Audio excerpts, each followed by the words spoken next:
sur la voie de Morgane. Excusez-moi, j'attendais pour savoir s'il y allait avoir un bruit énorme.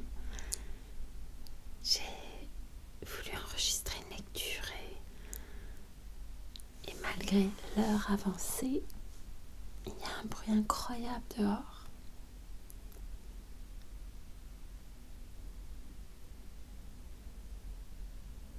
Alors j'ai renoncé.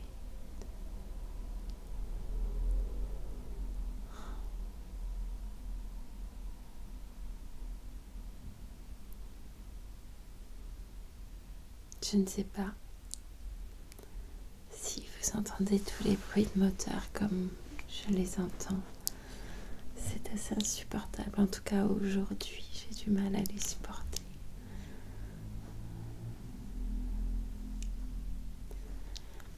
J'ai d'ailleurs renoncé à vous inventer une histoire. Je n'arrivais pas à me concentrer aujourd'hui. Mais je vais vous lire la suite de Frankenstein de Mary Shelley. J'en suis au chapitre 2. Désolée pour cette décoration très dégagée.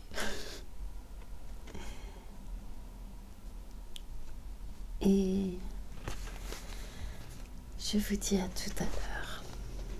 Merci beaucoup pour votre écoute. J'espère que vous allez bien. Je vous ai pas demandé.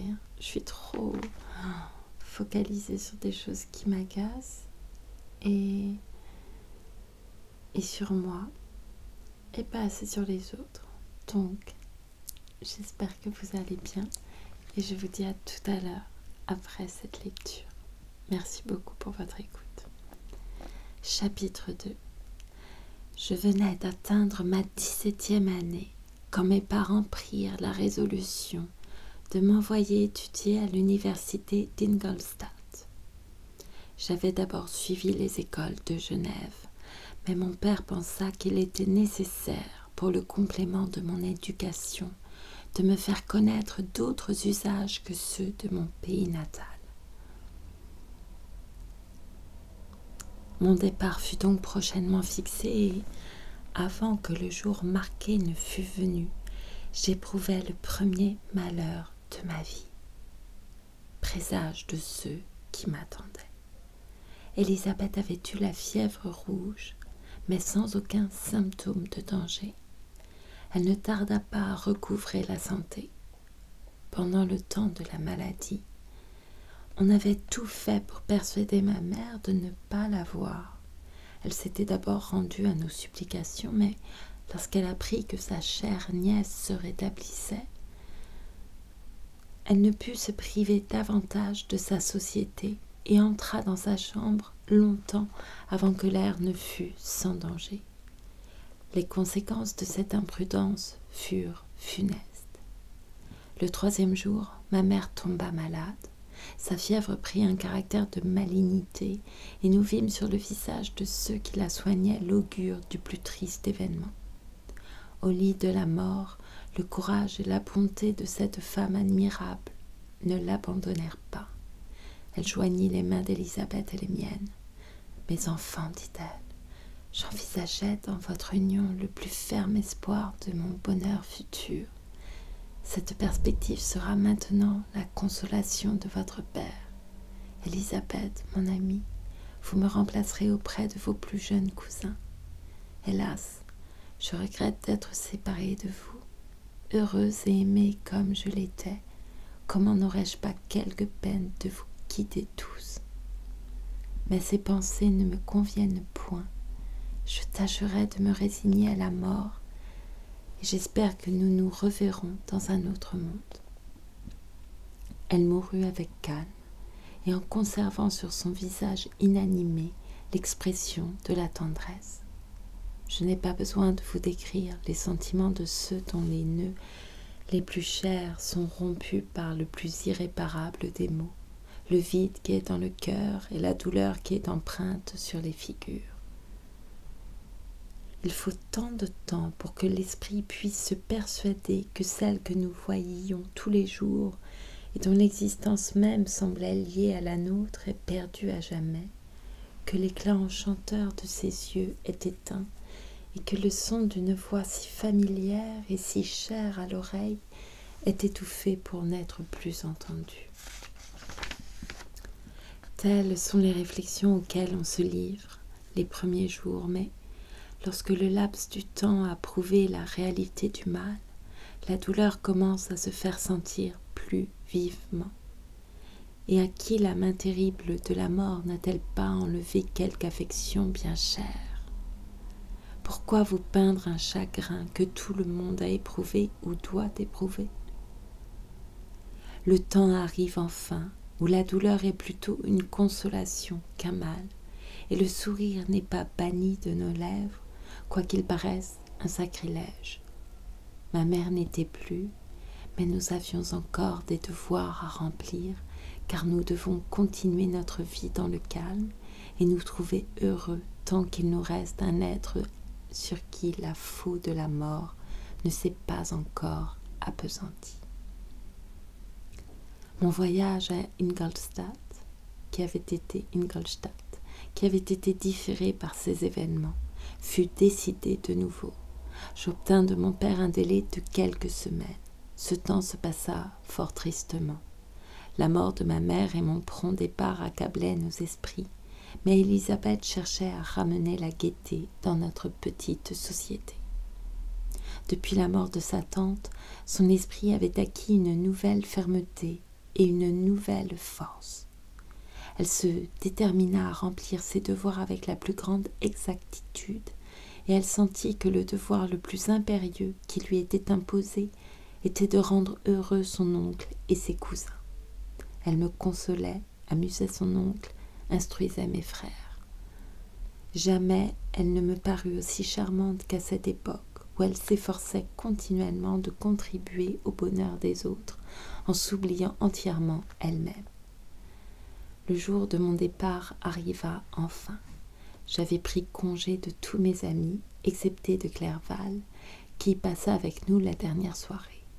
Il s'affligeait amèrement de ne pouvoir m'accompagner, mais il était retenu chez son père, dont l'intention était de l'associer à ses affaires, et dont le grand principe était que la science est inutile dans le commerce ordinaire de la vie. Henri avait un esprit plus élevé. Il n'avait nullement le désir de ne rien faire, et s'il était bien aise de devenir l'associé de son père, il pensait aussi qu'on pouvait être un fort bon négociant et en même temps avoir un esprit cultivé. Nous restâmes très tard à écouter ses plaintes et à faire plusieurs petits arrangements pour l'avenir. Je partis le lendemain matin de bonne heure. Des pleurs coulaient des yeux d'Elisabeth.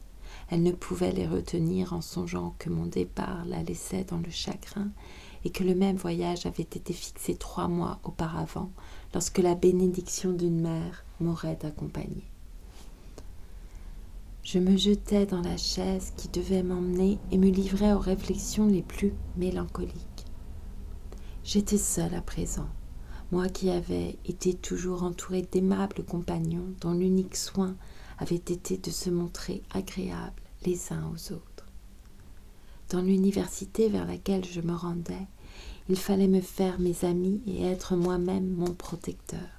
Jusqu'ici, ma vie avait été tout à fait domestique et retirée. J'en gardais une répugnance invincible pour les nouveaux visages. J'aimais mes frères, Elisabeth et Clerval. C'était pour moi d'anciennes figures qui m'étaient familières. The Old Familiar Faces de Charles Lamb, allusion à ce poème. Mais je ne me croyais nullement fait pour la société des étrangers.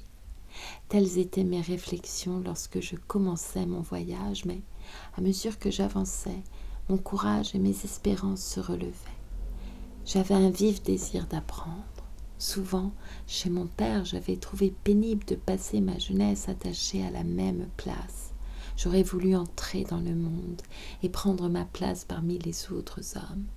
À présent que mes désirs étaient accomplis, c'eût été une folie de m'en repentir. J'eus tout le temps de me livrer à ces réflexions et à bien d'autres pendant mon voyage vers Ingolstadt, qui fut long et fatigant. Enfin, j'aperçus les clochers blancs et élevés de la ville. Je descendis de voiture et fus conduit dans mon appartement solitaire pour passer la soirée comme il me plairait. Le lendemain matin, je remis mes lettres d'introduction et ne manquai pas de rendre visite à quelques-uns des principaux professeurs, et entre autres à M. Crump, professeur de philosophie naturelle.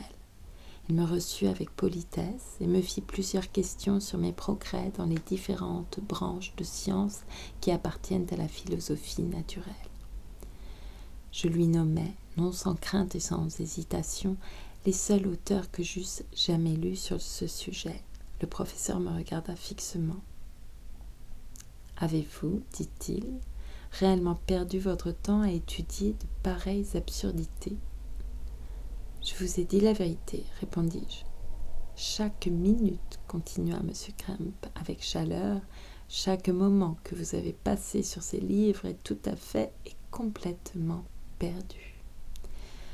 Vous avez chargé votre mémoire de systèmes éculés et de noms inutiles. Grand Dieu, dans quel désert avez-vous vécu pour être si peu avisé que vous n'ayez point pris conscience que ces rêves, dont vous vous êtes pénétré avidement, ont été enfantés voici 1000 ans et sont aussi méprisés qu'ils sont anciens. Je ne m'attendais guère à trouver dans ce siècle éclairé et savant un disciple du grand Albert et de Paracelse. Mon cher monsieur, il faut recommencer entièrement vos études. » Après avoir ainsi parlé, il se mit à l'écart et écrivit une liste de plusieurs livres qui traitaient de la philosophie naturelle. Il m'invita à les acheter et prit congé de moi en me prévenant qu'au commencement de la semaine suivante, il ouvrirait un cours sur la philosophie naturelle dans ses rapports généraux et que M. Waldman, son collègue, en ferait un sur l'alchimie alternativement avec le sien. Je retournai chez moi sans être désappointée, car il y avait longtemps que je regardais comme passés de mode les auteurs que le professeur avait réprouvés avec tant de force. Mais je ne me sentis pas très portée à étudier les livres dont j'avais fait emplette à sa recommandation. M. Crump était un petit homme ramassé dont la voix était rude et la figure repoussante. Ainsi, le maître ne me disposait pas en faveur de la doctrine. Du reste, j'avais du mépris pour les usages de la philosophie naturelle moderne. Quelle différence avec les maîtres de la science qui cherchaient l'immortalité et le grand secret. Leur vue était grande, quoique futile, mais depuis la scène était changée. L'ambition des nouveaux savants semblait se borner à détruire ces visions qui me portaient vers la science avec le plus d'intérêt. Il fallait échanger des chimères d'une grandeur sans borne contre de misérables réalités. Telles furent mes réflexions pendant les 2 ou 3 premiers jours que je passais presque dans la solitude. Mais, au commencement de la semaine suivante, je pensais à ce que M. Crump m'avait dit sur les cours, et, quoique je ne pusse consentir à aller entendre ce petit pédant débiter des sentences dans une chaire, je me rappelais ce qu'il avait dit de M. Waldman, qui avait été absent jusqu'alors et que je n'avais jamais vu. Soit par curiosité, soit par oisiveté, j'allais dans la salle des cours. M. Waldman y entra un instant après. Ce professeur ne ressemblait pas à son collègue. Il paraissait avoir environ 50 ans et portait sur le visage l'expression de la plus grande bonté. Quelques cheveux gris couvraient ses tempes, des cheveux presque noirs garnissaient l'arrière de sa tête. Il était petit mais très droit et doué du plus doux organe.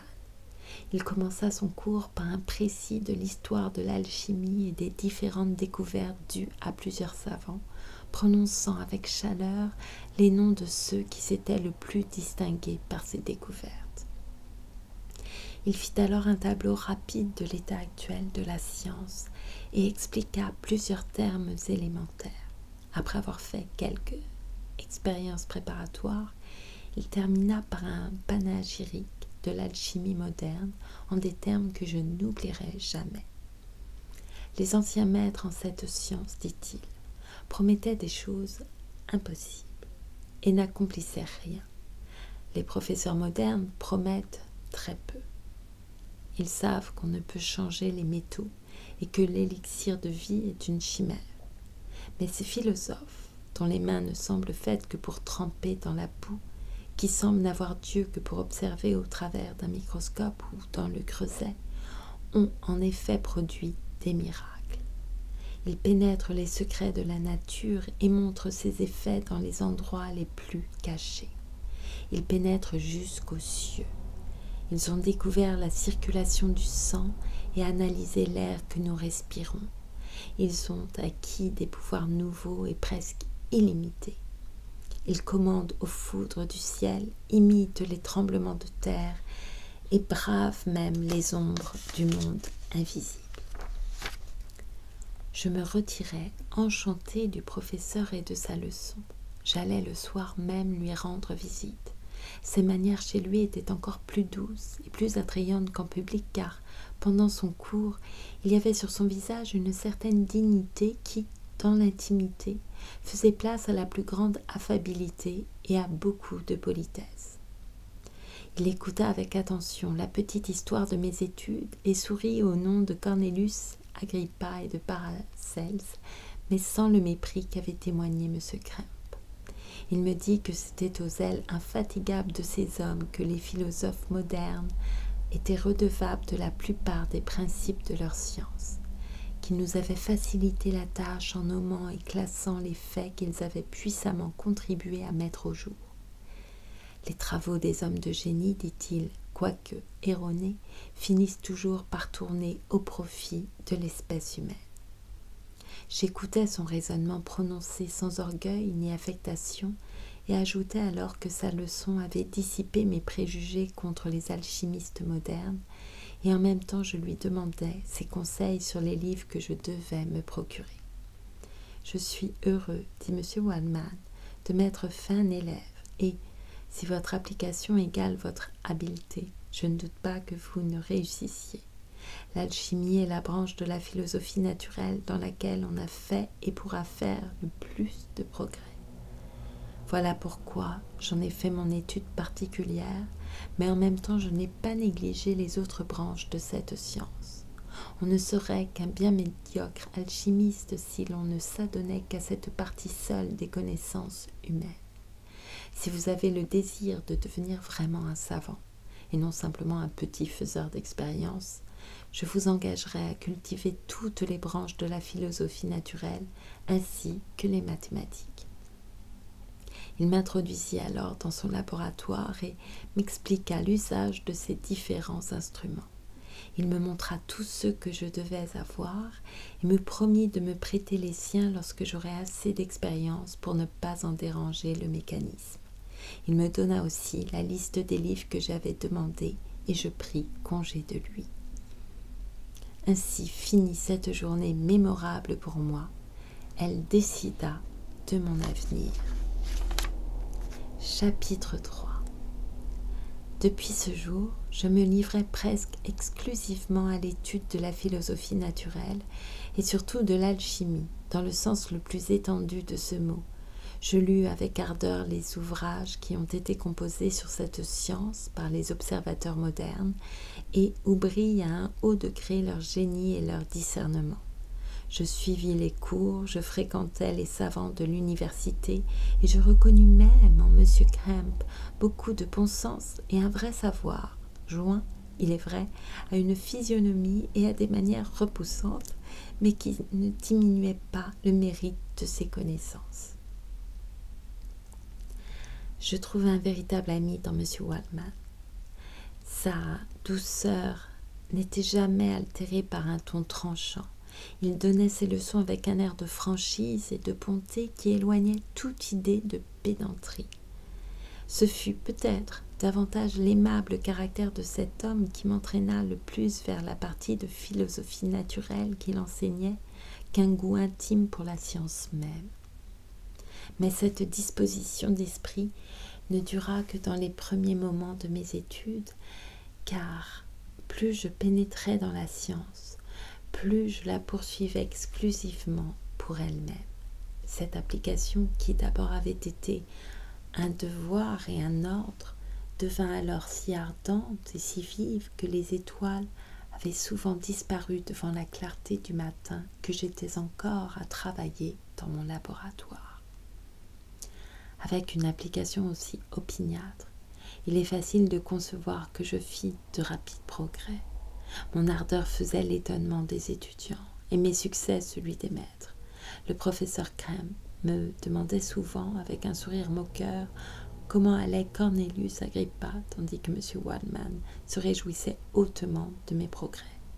2 ans se passèrent ainsi, sans que j'allasse à Genève. J'étais attachée, de cœur et d'âme, à la poursuite de quelques découvertes que je désirais faire. Seuls ceux qui en ont fait l'épreuve peuvent comprendre les attraits de la science. Dans des études quelconques, on peut atteindre ceux qui nous ont précédés, mais on ne peut guère les surpasser. Dans l'étude des sciences, au contraire, il y a toujours matière à découverte et à de nouveaux sujets d'étonnement. Un esprit d'une capacité ordinaire qui se renferme strictement dans une seule et même étude y fera infailliblement de grands progrès. Je cherchais constamment à atteindre l'objet que j'avais en vue. Je n'étais occupée que de lui. Aussi, je me signalais par des progrès si rapides que 2 ans plus tard, je fis plusieurs découvertes pour perfectionner quelques instruments d'alchimie, ce qui me valut beaucoup d'estime et de considération à l'université. Parvenu à ce point, et devenu aussi habile dans la théorie et dans la pratique de la philosophie naturelle que pouvaient l'attendre les professeurs d'Ingolstadt, je jugeais que ma résidence dans cette ville n'était plus nécessaire à mes progrès. Je pensais à retourner parmi mes amis et dans ma ville natale lorsqu'un événement m'obligea à rester. Un des phénomènes qui avait particulièrement attiré mon attention était la structure du corps humain, et même de tout être animé. Je me demandais même souvent d'où pouvait procéder le principe de la vie. Cette question était hardie. C'était même un mystère aux yeux du monde. Et cependant, que de choses pourrions-nous apprendre si la lâcheté ou l'insouciance n'arrêtaient pas nos recherches? Ces pensées s'agitèrent dans mon esprit et me déterminèrent à étudier désormais plus particulièrement les parties de la philosophie naturelle ayant rapport à la physiologie. Sans un enthousiasme presque surnaturel, mon application à cette étude eût été pleine de dégoût et presque insupportable. Pour examiner les causes de la vie, nous devons d'abord avoir recours à la mort. J'appris l'anatomie, mais cette science ne suffisait pas. Il fallut aussi que j'observasse la décomposition naturelle et la corruption du corps humain. En m'élevant, mon père avait pris les plus grandes précautions pour qu'on ne remplît pas mon esprit d'horreur surnaturelle. Je ne me souviens pas d'avoir jamais frissonné au récit d'un conte superstitieux ou d'avoir eu peur de l'apparition d'un fantôme. L'obscurité ne faisait aucun effet sur mon imagination, et un cimetière n'était pour moi que le réceptacle des corps privés de vie qui, après avoir été le siège de la beauté et de la force, était devenu la pâture des vers. Je me mis à examiner la cause et les progrès de cette décomposition, et je fus forcé de passer des jours et des nuits au milieu des tombeaux et dans des charniers. Je portais mon attention sur tous les objets les plus désagréables, à la délicatesse des sensations humaines. J'examinais combien la belle forme de l'homme était dégradée et ravagée. Je vis la corruption de la mort remplacer l'éclat d'un visage animé et les vers hérités des merveilles de l'œil et du cerveau. Je m'arrêtais à observer et à analyser toutes les minuties de notre être, dévoilées dans le passage de la vie à la mort lorsque, du milieu de cette obscurité, une lumière soudaine vint éclairer mon esprit. Elle était si brillante, si merveilleuse, et pourtant si naturelle que je fus à la fois ébloui par l'immense clarté qu'elle répandait et surpris que, parmi tant d'hommes de génie dont les recherches avaient eu pour but la même science, je fusse seul destiné à découvrir cet étonnant secret. Rappelez-vous que je ne rapporte pas la vision d'un fou. Ce que j'affirme est aussi vrai que le soleil brille dans les cieux. Que ce soit par un miracle, il n'en est pas moins vrai que les progrès de la découverte sont distincts et probables. Après des jours et des nuits d'un travail et d'une fatigue incroyable, je parvins à connaître la cause de la génération et de la vie. Je devins même capable d'animer de la matière inerte. L'étonnement où me jeta cette découverte fit bientôt place au plaisir et au ravissement. Après avoir consumé tant de temps à des travaux pénibles, n'était-ce pas là pour moi la récompense la plus douce que d'arriver enfin au terme de mes désirs? Mais cette découverte était si grande et si élevée que tous les degrés par lesquels j'y avais été progressivement conduit furent oubliés. Je ne vis que le résultat, ce qui, depuis la création du monde, avait été l'objet des études et des désirs des hommes les plus sages, était à présent en mon pouvoir. Tout se présentait à moi comme une scène magique. Le résultat que j'avais obtenu était de nature plutôt à diriger mes efforts dès que je les tournerais vers l'objet de mes recherches qu'à me l'offrir sur le champ. J'étais comme l'Arabe qui avait été enseveli parmi les morts et qui trouva un passage à la vie, guidé seulement par une lueur qui semblait ne devoir pas lui prêter ce secours. Simbad le marin est enterré vivant dans les 1001 nuits.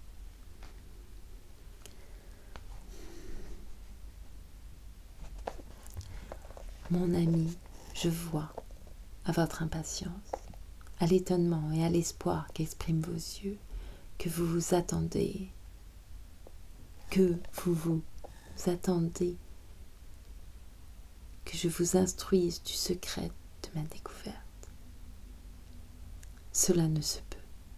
Écoutez patiemment la fin de mon histoire, et vous verrez facilement pourquoi je me renferme dans le silence. Imprévoyant et ardent comme je l'étais alors, je ne vous conduirai pas à votre perte et à un malheur infaillible. Apprenez de moi, sinon par mes préceptes, du moins par mon exemple, combien la science est dangereuse. Soyez-en certains. L'homme qui croit que sa ville natale est le monde est plus heureux que celui qui aspire à s'élever plus qu'il ne peut prétendre. Maître d'un pouvoir si étonnant, j'hésitais longtemps sur l'usage que j'en ferais. J'avais, il est vrai, la faculté d'animer. Mais il restait encore un ouvrage d'une difficulté et d'une peine inconcevables. C'était de préparer un corps destiné à recevoir la vie, avec toutes ces combinaisons de fibres, de muscles et de veines. J'hésitais d'abord si j'essaierais de créer un être semblable à moi-même ou d'une organisation plus simple, mais mon imagination était trop exaltée par mon premier succès pour que je misse en doute mon habileté à donner la vie à un être aussi compliqué et aussi merveilleux que l'homme.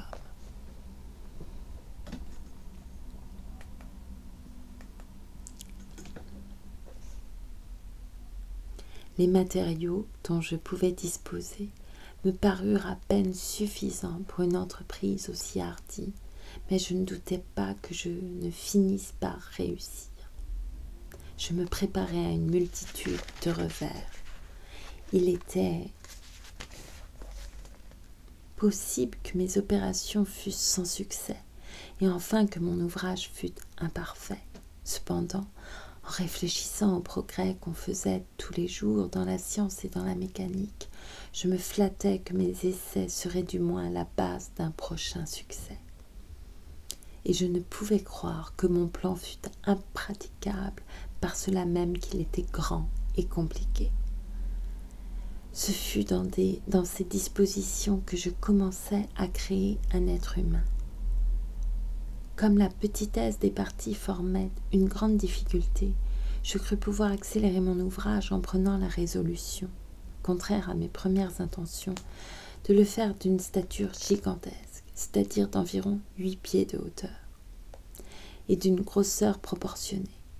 Cette détermination prise, je m'occupais pendant plusieurs mois à rassembler et à arranger avec succès mes matériaux. Enfin, je me mis à l'ouvrage. On ne saurait imaginer la variété des sentiments qui m'agitaient, comme une tempête dans le premier enthousiasme de mon heureuse entreprise. La vie et la mort me parurent des limites idéales.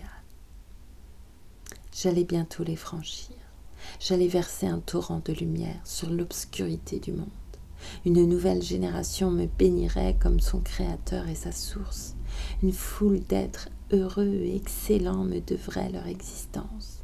Aucun père ne pourrait réclamer la reconnaissance de son enfant autant que je mériterais la sienne.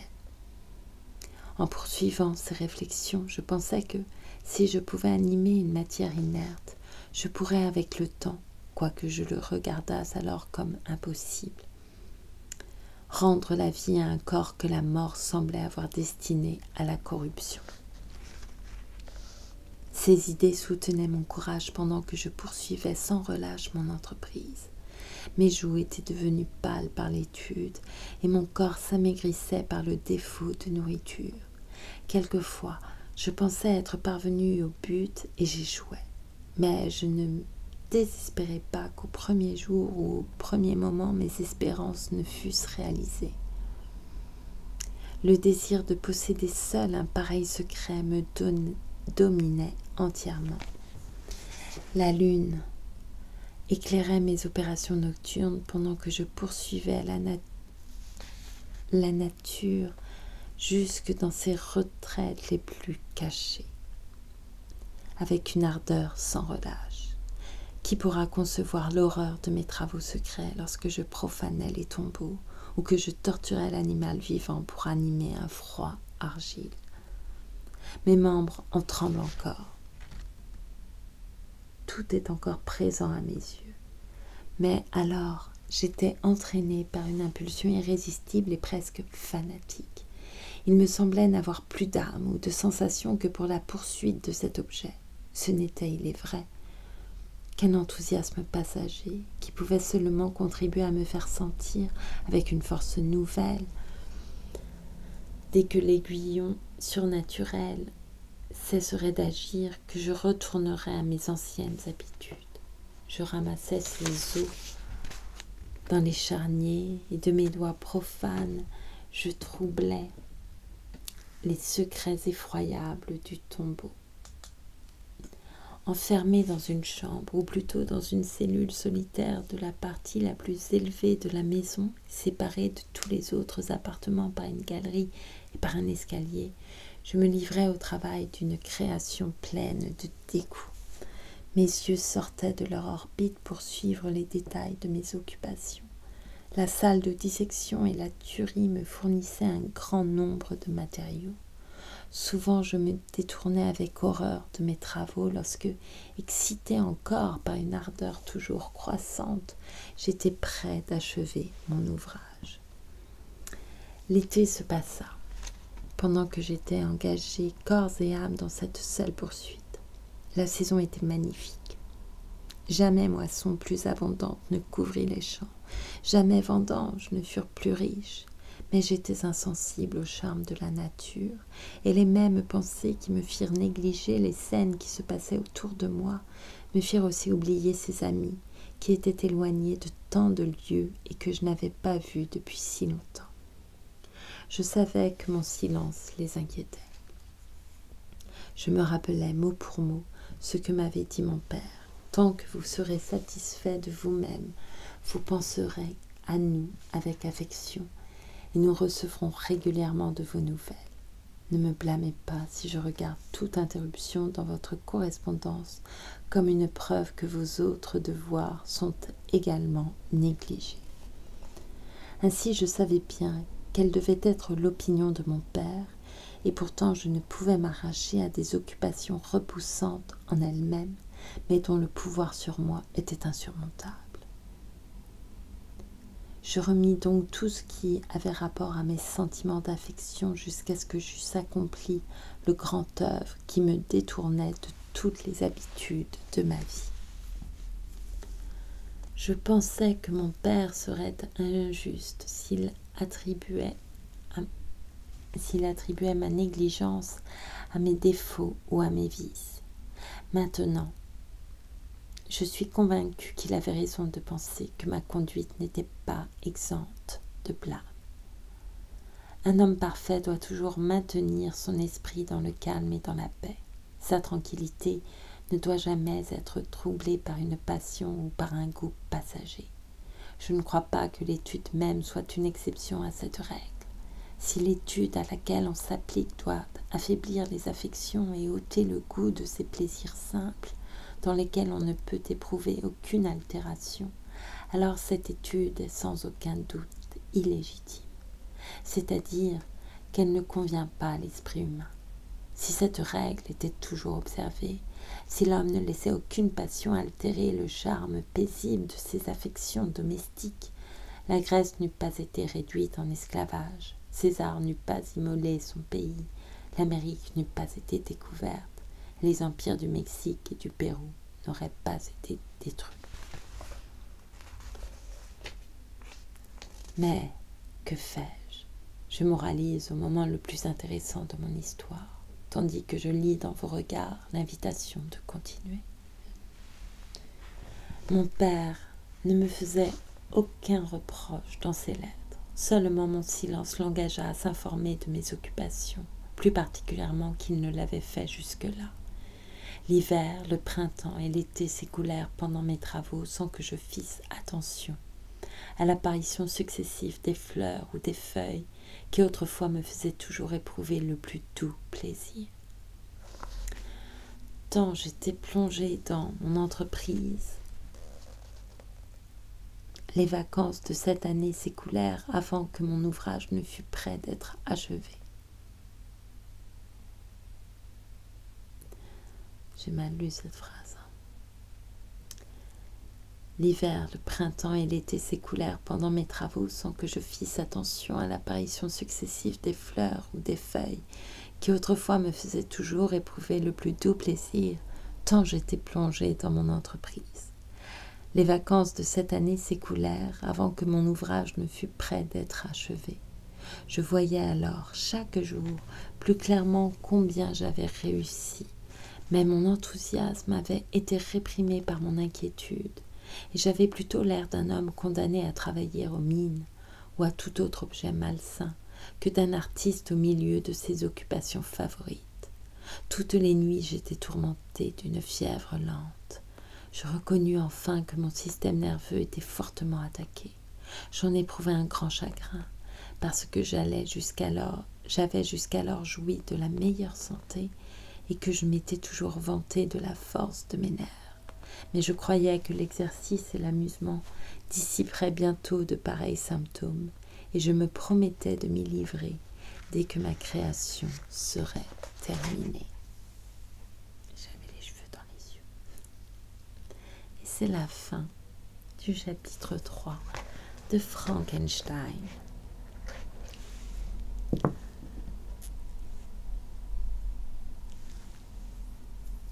J'aime bien lire les œuvres de jeunesse parfois. On les reconnaît malgré tout, il y a quelque chose de très... Je ne sais pas.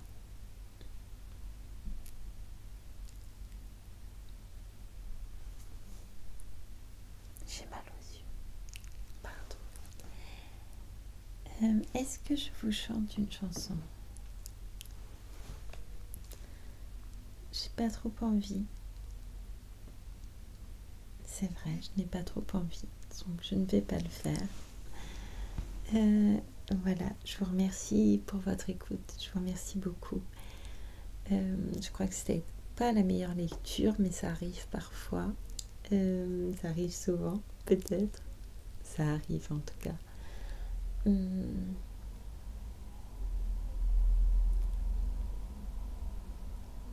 Est-ce que j'étais tout à fait là? Peut-être pas à 100%. Et j'ai les yeux extrêmement fatigués par cette lumière, par la lumière. Voilà. En tout cas, je vous souhaite de passer une très belle nuit et de faire de doux rêves. Voilà, je vous remercie. À très bientôt.